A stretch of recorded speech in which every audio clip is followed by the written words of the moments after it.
আসসালামু আলাইকুম সবাইকে।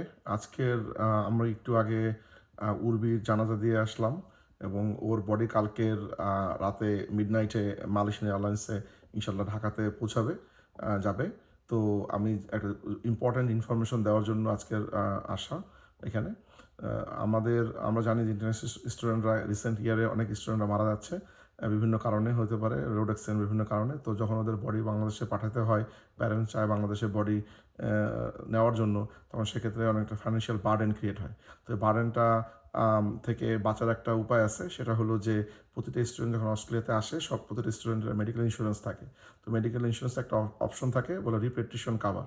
তো অনেকের এটা অনেক ইউনিভার্সিটি বা অনেক এজেন্সি এটা নেয় না। তো এটার জন্য আমি সব স্টুডেন্টদের রিকোয়েস্ট করব যে তোমরা সবাই তোমাদের যেই মেডিকেল ইন্স্যুরেন্স আছে ওদের কাছে ফোন করে ওদের সাথে যোগাযোগ করো। যদি না থাকে তুমি রিপিটেশন কাভারটা নিয়ে নাও। এটা থাকে তাহলে হবে কি, কোনো কারণে যদি আমরা যে কেউ মারা যেতে পারি, যদি কোনো কারণে যদি তোমার কিছু হয়, তাহলে সেক্ষেত্রে রিপিটেশন কাভার ওরা ওটা আপ টু $10,000 পর্যন্ত ওরা কাভার করবে।